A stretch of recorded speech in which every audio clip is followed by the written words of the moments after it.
Bismillahirrahmanirrahim. Assalamualaikum warahmatullahi wabarakatuh. Assalamualaikum.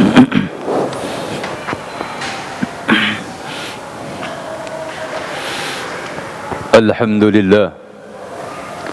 Alhamdulillahilladzi arsala rasulahu bil huda wa dinil haqq liyudhhirahu 'ala dini kullihi wa kafa billahi shahida.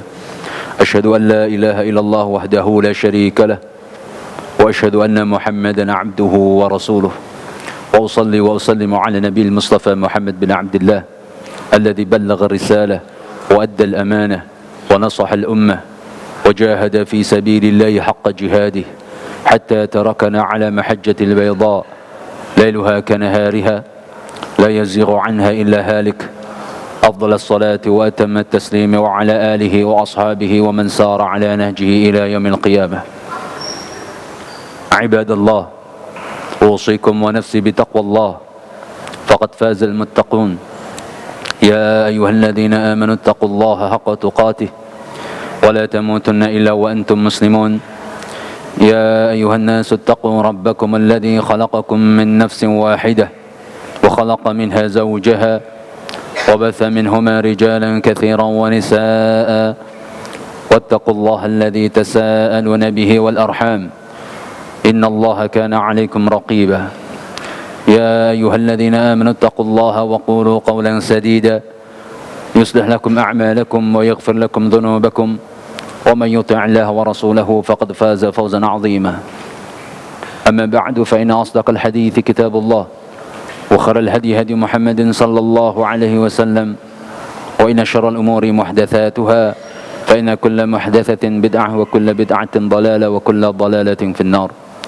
Ahibati fillah, ibadallah, hamba-hamba Allah, saudara-saudaraku seiman seislam, perlu untuk kita sadari bersama, perjalanan waktu akan menghantarkan kita kepada ajal kita. Suka atau tidak disukai, sadar atau tidak sadar, setiap kita akan menuju kepada titik ajal kita. Sebuah syair Arab mengatakan, tamurru binal ayyamu tatra wa innama nusaqu ilal ajali wal ainu tanzuru.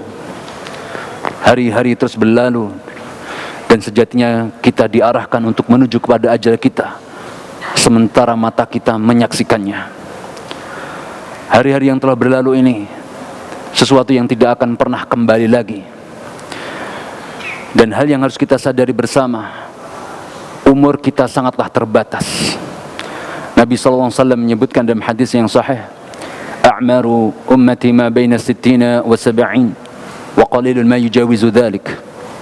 Umur umatku antara 60 sampai 70 tahun dan sedikit sekali yang melampaui daripada itu. Oleh sebab itu jamaah dirahmati Allah Azza wa Jalla, perjalanan waktu ini jangan pernah disia-siakan. Dan sebagai orang yang cerdas, senantiasa berpikir panjang untuk mengisi hari-harinya ini, agar dia bisa mempersiapkan dirinya untuk mendapatkan kebaikan-kebaikan sesudah kematiannya. Sebagaimana yang disebutkan dalam hadis yang sahih, Nabi SAW bersabda, Al-kayyisu man dana nafsahu wa amila lima ba'dal maut. Orang cerdas adalah orang yang senantiasa menghitung-hitung dirinya, mengintrospeksi dirinya, memuhasabah dirinya, dan mengerjakan amalan untuk kehidupan setelah kematiannya. Itulah orang yang cerdas. Dan kalaupun kita perhatikan, kita amati bahwa kewajiban-kewajiban yang Allah Subhanahu wa taala tetapkan atas diri kita, jikalau dibandingkan dengan waktu umur yang Allah berikan kepada kita, tentu saja kewajiban itu jauh lebih banyak dibandingkan waktu umur kita. Maka disinilah para pendahulu-pendahulu kita senantiasa mengingatkan kepada kita agar kita senantiasa memiliki motivasi untuk mendapatkan umur kedua dalam kehidupan kita. Simaklah dan perhatikanlah dengan para pendahulu-pendahulu kita, apa yang mereka korbankan dalam diri mereka. Sejatinya itulah yang akan menjadi umur kedua baginya. Meskipun mereka telah tiada, namun pahalanya terus mengalir kepadanya. Apa yang dilakukan oleh Abu Hurairah radhiyallahu taala anhu wardahu? 4 tahun beliau mendedikasikan hidupnya untuk bermulazamah dengan Rasulullah Muhammad sallallahu alaihi wasallam. Hingga terkumpul periwayatan dari beliau tidak kurang dari 5.700 hadis yang kemudian beliau riwayatkan kepada seluruh kaum muslimin hingga hari ini. Dan betapa beruntungnya Abu Hurairah radhiyallahu ta'ala wardahu. Setiap kali disebutkan nama Rasulullah sallallahu alaihi wasallam, maka nama beliau senantiasa mengiringnya. An Abi Hurairah radhiyallahu anhu qala qala Rasulullah sallallahu alaihi wasallam kada wa kada wa kada.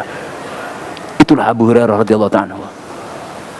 Simak juga bagaimana para pendahulu kita mendirikan, berpikir sangat serius untuk memiliki umur yang kedua. Salah satu di antara mereka dan salah satu amalan yang dilakukannya seperti apa yang dilakukan oleh Abu Bakar As-Siddiq radhiyallahu taala anhu ardahu. Di saat beliau menjadi khalifah, di saat beliau menjadi pemimpin kaum muslimin, meneruskan kepemimpinan Rasulullah Muhammad sallallahu alaihi wasallam, sebuah tugas misi besar diemban, yaitu melanjutkan keberangkatan pasukan Usamah bin Zaid radhiyallahu ta'ala anhu ke negeri Syam. Sungguh ini menjadi sebuah misi yang berat, di mana pada saat itu kondisi kota Madinah mengalami instabilitas dalam politik, keamanan, dan aspek kenegaraan yang lainnya.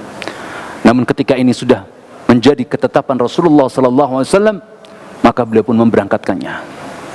Dan apa yang beliau lakukan? Saat itu beliau sengaja untuk memegang tali kekang kuda Usamah bin Zaid selaku menjadi komandan pasukan pada saat itu. Beliau sadar betul beliau tidak bisa mengikuti peperangan ini, dan Usamah bin Zaid pun juga memaklumi kondisi beliau. Sementara hakikatnya nama beliau masuk dalam 3.000 pasukan Special Force yang disiapkan oleh Nabi Muhammad SAW untuk memberikan pelajaran kepada pasukan Salibis Romawi pada zaman itu. Namun karena beliau tidak bisa mengikutinya, maka beliau memegang tali kekang kendali kuda Usamah bin Zaid sembari berkata, "Wahai Usamah, sungguh aku berkeinginan untuk mengikuti peperangan jihad fisabilillah ini.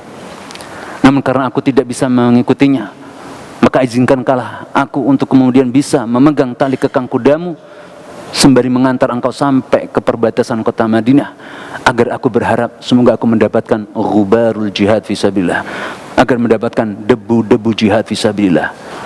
Dan betul jamaah dirahmati Allah Subhanahu wa taala, inilah menjadi suatu amalan luar biasa bagi beliau yang menjadi umur kedua beliau. Kenapa? Karena saat itu pasukan Usamah bin Zaid radhiyallahu ta'ala berhasil menguasai kota Darum, benteng Darum yang ada di kota Gaza pada saat itu, dan seluruhnya pasukan ataupun kemenangan kaum muslimin diraih dengan mudah, dan penduduk kota Darum, benteng Darum yang ada di kota Gaza pada saat itu, mereka pun akhirnya memeluk Islam. Sungguh ini menjadi sebuah umur kedua bagi Abu Bakar As-Siddiq dan para pasukan kaum muslimin. Jika Allah memberikan petunjuk kepada seseorang melalui perantaraan dirimu, maka sungguh itu akan menjadi suatu perkara yang lebih baik untukmu, melebihi dari unta berpunuk merah, yaitu sebagai simbol kemewahan dunia. Maka inilah jamaah dirahmati Allah, beliau menjadi sebab, meskipun hanya sekedar memegang tali kekang kudanya Usamah bin Zaid, beliau menjadi sebab bahwa penduduk benteng Darum yang ada di kota Gaza pada saat itu mereka masuk Islam. Dan perhatikan, ketika mereka menjalankan sholat 5 waktu, mereka tilawatul Quran, maka terus mengalir kepada beliau. Begitu pula sosok yang bernama Uqbah bin Amir radhiyallahu ta'ala ardahu. Meskipun beliau tidak meriwayatkan banyak hadis Nabi SAW, namun jasa beliau begitu luar biasa. Beliau adalah salah satu pahlawan kaum muslimin yang dengan izin Allah, negeri-negeri kaum muslimin yang berada di Afrika Utara terbebaskan dari belenggu kekafiran, belenggu kesyirikan, dan semuanya masuk Islam. Walhamdulillah.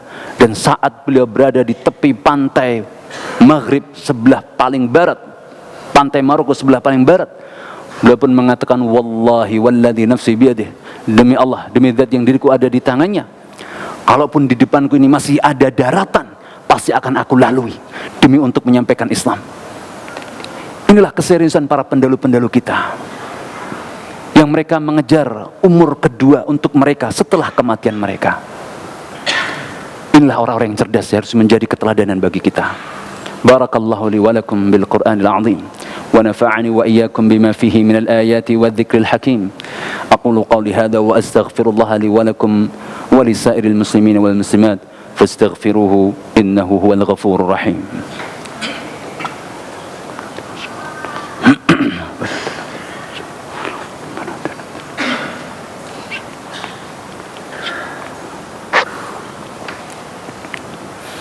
الحمد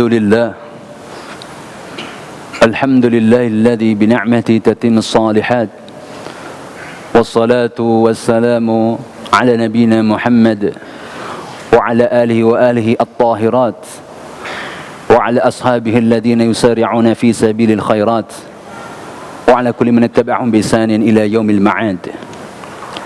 عباد الله، أوصيكم ونفسي بتقوى الله فقد فاز المتقون. يا أيها الذين آمنوا اتقوا الله حق تقاته ولا تموتن إلا وأنتم مسلمون. Jamaah yang dirahmati Allah Subhanahu wa taala, inilah umur kedua yang harus menjadi perhatian kita.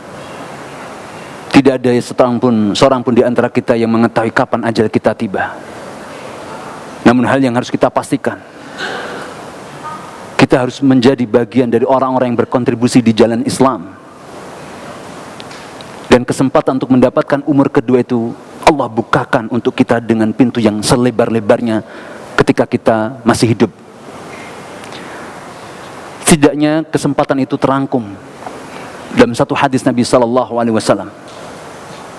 Tentu saja ini bukan memiliki makna pembatasan, namun ini ada sebagai salah satu representasi dari seluruh cabang-cabang amal-amal yang itu bisa menjadi amal kedua, umur kedua bagi kita. Itu seperti apa yang diriwayatkan oleh Imam Muslim dalam kitab sahihnya dari sahabat yang mulia Abu Hurairah radhiyallahu ta'ala anhu ardahu. Nabi sallallahu alaihi wasallam bersabda, "Idza mata al-insanu inqata 'amaluhu illa min thalathatin." Apabila seorang hamba itu telah mati, maka telah terputus kesempatan untuk beramalnya. Illa min thalathatin, kecuali dari 3 perkara. Illa sadaqatin jariyah, kecuali di 3 perkara. Apa itu 3 perkara? Yang pertama, sedaqatin jariyah, sedekah jariyah. Masuk di dalamnya ada segala macam bentuk ibadah maliyah, yang wajib maupun yang sunnah.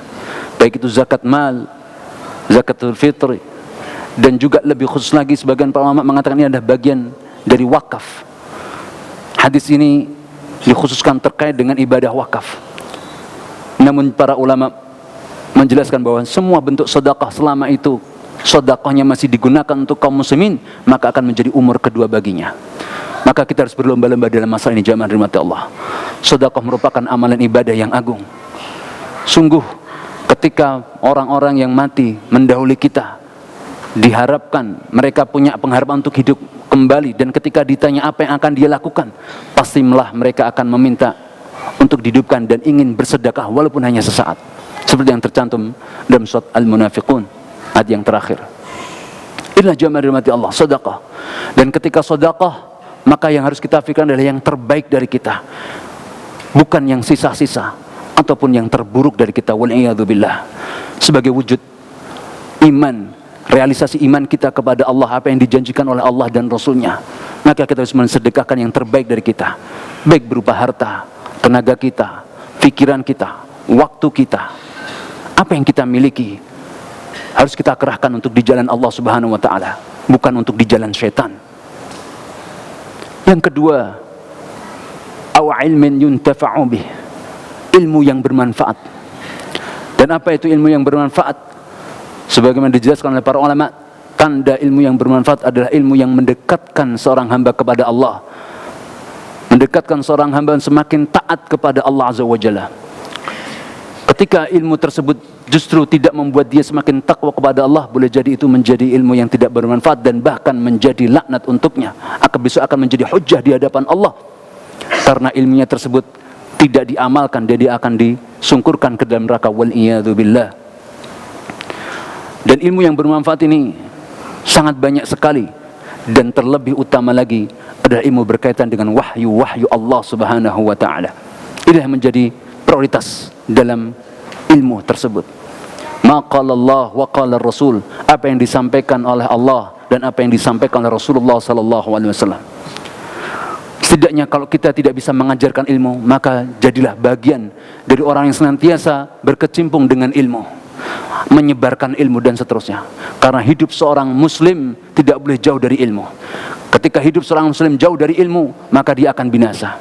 Sebagaimana dalam sebuah athar yang dinisbahkan kepada Abdullah bin Mas'ud radhiyallahu ta'ala, kun aliman, jadilah engkau orang yang alim. Kalau tidak bisa menjadi orang alim, muta'alliman, jadilah engkau orang yang senantiasa terus pembelajar. Kalau tidak bisa menjadi terus pembelajar, kun mustami'an lil ilm, jadilah orang yang senantiasa mendengarkan ilmu. Kalau tidak bisa terus-menerus menjadi orang yang mendengarkan ilmu, kun muhibban lil ilm, jadilah engkau orang yang senantiasa mencintai ilmu. Wala takun khamisan fatahlak, janganlah engkau menjadi golongan yang kelima, maka engkau akan binasa.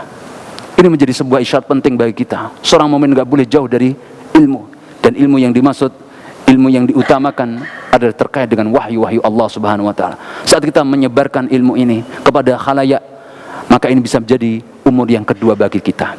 Adapun yang ketiga, awaladin salihin yad'u lahu, atau anak soleh yang senantiasa mendoakan untuknya. Jamaah dirahmati Allah Subhanahu wa taala.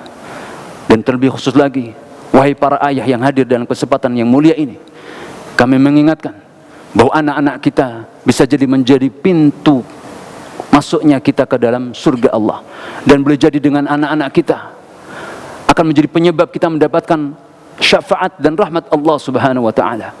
Disebutkan dalam riwayat Imam Tirmidzi dan juga dinukil oleh Imam Ibnu Katsir dalam kitab tafsirnya berkenaan dengan fadlul Quran, fadilah keutamaan Al-Quran.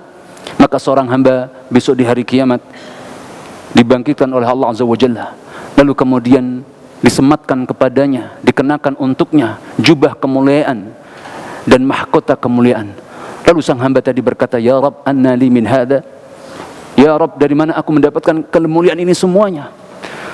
Maka Allah Subhanahu wa taala berfirman, ta'limukal Qur'an lil auladik.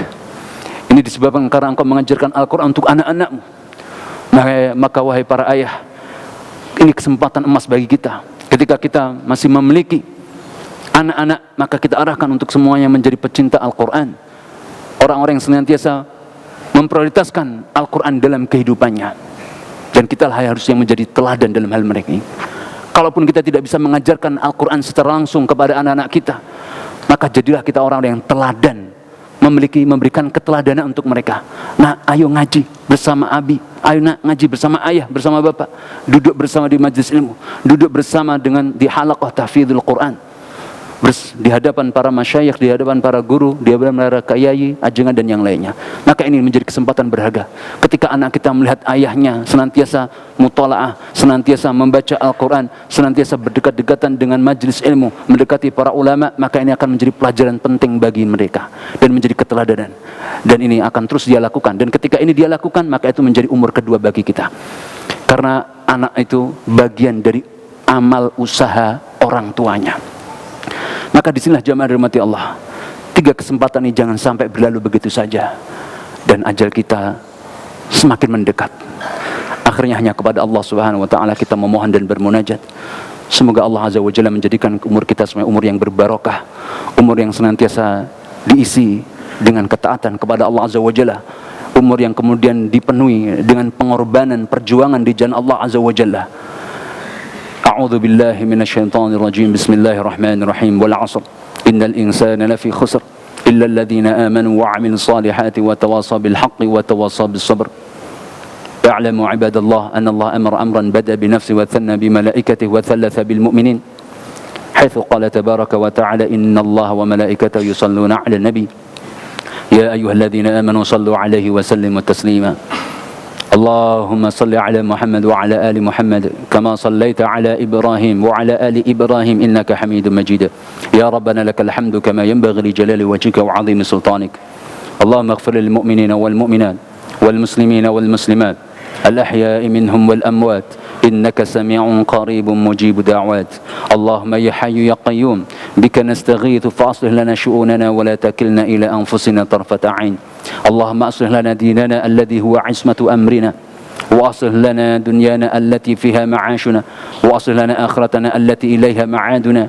واجعل الحياة زيادة لنا في كل خير واجعل الموت راحة لنا من كل شر. اللهم أصلح أحوال ولاة المسلمين، اللهم أصلح أحوال جميع المسلمين، اللهم أصلح أحوالنا شباب المسلمين، اللهم أصلح أحوال نساء المسلمين ووفقهم إلى ما تحب وترضاه يا رب العالمين. اللهم يا مقلب القلوب ثبت قلوبنا على دينك، اللهم يا مصرف القلوب صرف قلوبنا إلى طاعتك. اللهم إنا نسألك بكل اسم هو لك سميت به نفسك أو أنزلته في كتابك أو علمت أحدا من خلقك أو استأثرت به في علم الغيب عندك أن تجعل القرآن العظيم ربيع قلوبنا ونور صدورنا وجلاء أحزاننا وذهاب همومنا وغمومنا يا أرحم الراحمين. اللهم ارفع عنا الوباء والبلاء والغلاء وتسلط الأعداء يا رب العالمين. اللهم احفظ أحياءنا، اللهم احفظ مشايخنا واحفظهم من كل مكروه ومن كل كيد الأعداء يا رب العالمين. اللهم احفظ أحياءنا واشف مرضانا وداوي جرحانا وفك أسرانا وأسر المسلمين وتقبل شهداءنا يا رب العالمين وارحم موتانا يا أرحم الراحمين. اللهم يا عزيز، اللهم يا جبار، اللهم يا قهار، اللهم يا متكبر، اللهم يا ذا القوة المتين. اللهم عليك بالكفرة والمشركين من اليهود والنصارى والمنافقين والملحدين الذين يقاتلون أولياءك ويصدون عن سبيلك. اللهم عليك بهم، اللهم شتت شملهم وفرق جمعهم وزلزل أقدامهم يا جبار يا قهار يا متكبر. اللهم يا خير الناصرين، اللهم انصر إخواننا المجاهدين الذين يجاهدون في سبيلك يا رب العالمين. اللهم وحد صفوف المسلمين، اللهم ألف بين قلوب المؤمنين كما ألفت بين المهاجرين والأنصار. اللهم إياك نعبد وإياك نستعين. اللهم إنا نسألك الشهادة وحسن الخاتمة. اللهم إنا نسألك رضاك والجنة ونعوذ بك من سخطك والنار. ربنا آتنا في الدنيا حسنة وفي الآخرة حسنة وقنا عذاب النار. وآخر دعوانا أن الحمد لله رب العالمين وأقم الصلاة. صلى الله عليه وسلم محمد.